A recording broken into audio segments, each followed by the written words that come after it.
Ô Diego, me responde uma coisa. Tu vai ao banheiro todo dia fazer cocô? Por que tá querendo saber? Porque é importante, isso aí vai dizer alguma coisa sobre a nossa saúde intestinal. Oxe, ele tá com vergonha. Já foi a vida pra ter chegado. Você que diz que o intestino funciona como um reloginho, você acha que isso é saúde intestinal? Vamos entender um pouco sobre esse mundo que é o intestino e falar para vocês o que seria a disbiose intestinal.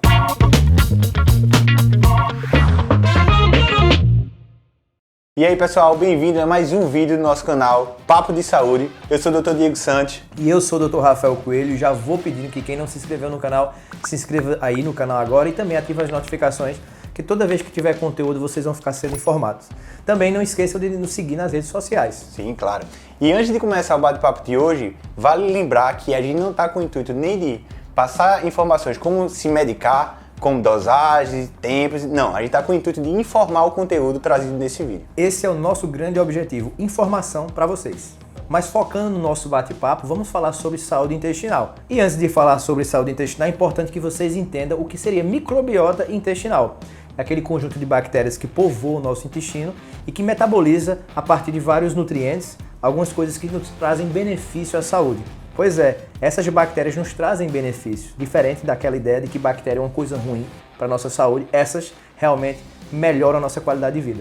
E um fato curioso, inclusive, é que no nosso corpo temos cerca de 10 trilhões de células e só no nosso intestino temos cerca de 100 trilhões de bactérias, ou seja, 10 vezes mais. Inclusive, alguns cientistas afirmam que nós que habitamos as bactérias e não o contrário. É verdade, e ainda dizem que se a gente fosse pesar essa quantidade de bactérias, daria algo em torno de 4 quilos de bactérias. Imagina só essa quantidade. Então, sabendo desse número agora, já imaginou a importância dessas bactérias para a nossa saúde? Eu falei para vocês que nem toda bactéria faz mal, e essas bactérias que compõem a nossa microbiota são muito importantes para nossa qualidade de vida, para nossa longevidade inclusive. E elas nos trazem esses benefícios todos porque elas precisam de um lugar bom para morar. Elas moram na gente, elas colonizam o nosso corpo. Mas, obviamente, existem aquelas bactérias extremamente ofensivas que causam doenças e aí, nesses casos, a gente tem que usar o uso de antibiótico. Agora, lembrando que o uso de antibiótico, ele vai matar as bactérias ruins, mas também vai matar algumas bactérias boas.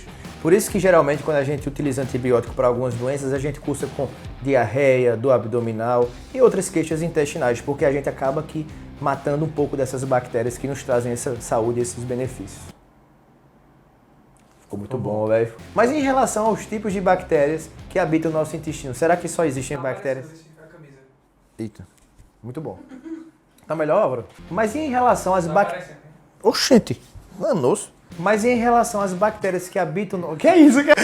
Tô comprando camisa PP. É não, pô. Não sei se foi o GH. Não sei se foi porque eu gravei o vídeo de GH e testosterona um dia depois do outro. Anabolizei só de falar sobre os hormônios. Mas em relação aos tipos de bactérias que habitam o nosso intestino, será que só existem bactérias que nos trazem benefícios ou de fato existem algumas bactérias que podem nos prejudicar? Como é que é isso, Diego? Sim, isso é muito bem lembrado, pra gente destacar aqui, que existe praticamente dois tipos de bactérias no nosso corpo, as bactérias do mal e as bactérias do bem, tá? As bactérias do mal são as firmicutes e as do bem são as bacteroidetes, e elas precisam viver em comunhão no nosso intestino. Então, por exemplo, alguns fatores terminam fazendo com que as bactérias do mal se multipliquem mais. Quais são esses fatores? Por exemplo, sedentarismo, uma dieta desregulada, estresse, bebida alcoólica. Então isso é muito prejudicial para o nosso intestino. É verdade. Uma boa saúde intestinal significa que você vai ter mais bacteroidetes do que firmicutes. Isso a gente viu em um estudo mais atrás, feito em ratos. Comparou-se um ratinho mais acima do peso, inclusive, e um ratinho mais magrinho. Eles comiam as mesmas coisas, porém, observou-se que o ratinho mais gordinho, que estava acima do peso, continuava engordando e o ratinho magro não. Depois, para saber melhor, foram estudar a microbiota desses ratos e se percebeu que essas bactérias que habitavam o intestino de cada um deles eram totalmente diferentes. E aí, percebeu-se que as firmicutes, nesses ratinhos mais gordinhos acima do peso, estavam em maior quantidade. É por isso que hoje, inclusive, a gente sabe que a pessoa com disbiose intestinal, que é o não equilíbrio dessas bactérias, também pode engordar, pode levar inclusive à obesidade. Outra coisa interessante, você já ouviu falar que o intestino é nosso segundo cérebro? Isso aí é uma coisa que todo mundo hoje fala e já se falava há muitos anos atrás, porque a gente sabia que as pessoas que tinham uma boa saúde intestinal eram pessoas mais expostas, eram pessoas menos estressadas, com menos doenças psiquiátricas. E por que isso acontece? Vamos lá. Existe um neurotransmissor no nosso corpo chamado serotonina.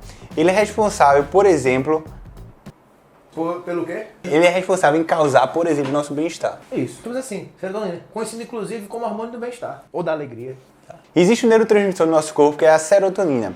Ele é responsável, por exemplo, por causar o bem-estar no nosso corpo. É conhecido inclusive como hormônio da alegria, da felicidade. Sim, sim. E se a gente disser que 80% da serotonina do nosso corpo é produzida no nosso intestino? Em quantidade muito importante, né? É interessante até essa questão da serotonina, porque um estado depressivo pode estar sendo até ocasionado por conta da disbiose intestinal. Por conta de uma má alimentação, porque tudo isso leva à disbiose intestinal, que o Diego citou para vocês antes aí, que é a má alimentação, a gente citou, não foi? Por conta de uma má alimentação, por conta de estresse, por conta de ingestão excessiva de álcool.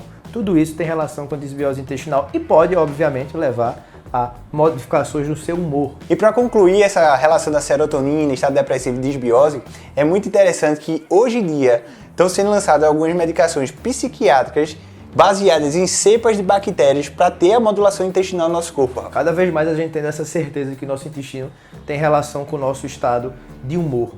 E uma informação muito comum para as mulheres, tá?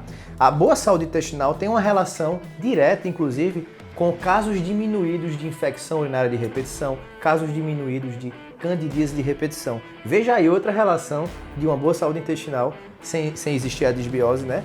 Com outros parâmetros da tua saúde que não sejam apenas no intestino. A gente falou muito de disbiose intestinal, bactérias, enfim.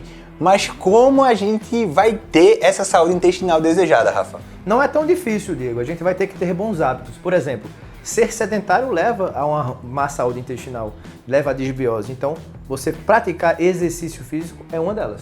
Outra grande dica é aumentar a ingesta de água, ou seja, aumentar a hidratação. Pois é, existe um valor específico e isso depende do teu peso, depende da tua idade, depende de muita coisa. Claro que quem vai dizer a quantidade ideal seria seu médico ou seu nutricionista.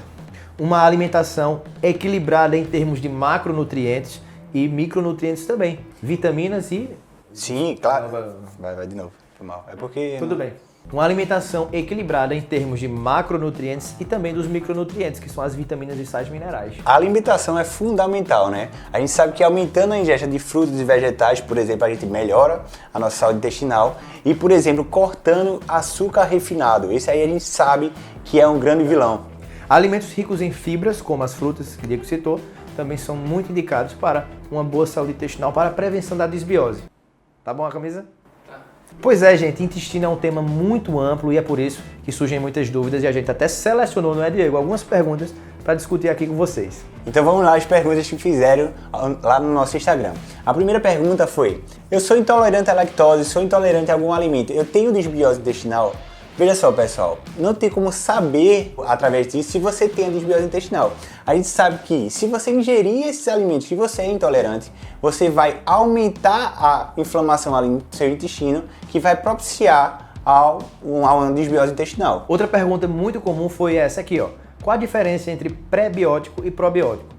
Respondendo para vocês, pré-biótico são todos aqueles componentes que a gente não vai digerir e que vai servir de matéria-prima para a bactéria intestinal fazer todos os nutrientes e todos os metabólitos que a gente precisa. Probióticos são os próprios micro-organismos, são as próprias bactérias. Apareceu muita gente também preocupada na relação de diabetes e disbiose intestinal. Tem relação? Sim, é verdade. A disbiose intestinal pode levar à resistência insulínica e uma resistência insulínica prolongada, Rafa, vai ou pode gerar realmente o quadro de diabetes. De fato, como ela tem relação com a obesidade, que é uma doença também que vem da resistência insulínica, logicamente a disbiose intestinal tem relação sim com o aumento de risco para diabetes tipo 2. Em falar nisso, só complementando, os indivíduos, né, as pessoas que querem emagrecer, pensou em emagrecimento, Rafa, a gente tem que pensar em modulação intestinal, ou seja, corrigir ali nosso intestino. Concordo totalmente. Não sei se esse final precisa cortar.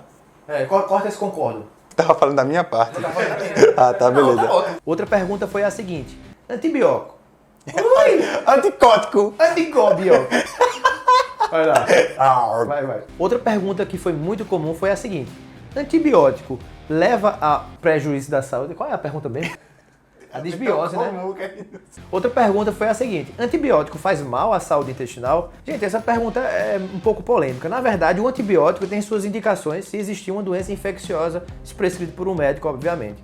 Mas sim, o uso do antibiótico leva a um impacto negativo na microbiota intestinal, exceto em alguns casos de desbiose intestinal, inclusive, que pode ser tratado com um tipo de antibiótico ou terapia específico. Aí existe sim até uma terapia com antibióticos para desbiose intestinal. Mas em geral, o uso dos antibióticos leva a prejuízo sim da microbiota intestinal.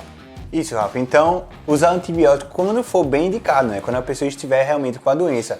Bom, pessoal, terminando mais um vídeo aqui no nosso canal Papo de Saúde, sobre saúde intestinal, desbiose e a relação no emagrecimento. Tá vendo aí como a saúde intestinal... Hã? Tá vendo, pessoal? Vai de novo. Tá vendo aí como a sua saúde intestinal pode ter relação, inclusive, como é que tá o teu humor? Então não esquece de deixar nos comentários aí o que acharam do vídeo e sugestões para novos vídeos. E obviamente, clica no botão inscrever-se para acompanhar nosso canal e ativa as notificações, porque toda vez que a gente publicar um novo conteúdo, você vai ser avisado. Não esqueça de nos seguir também nas redes sociais e compartilhe esse vídeo aí com seus amigos.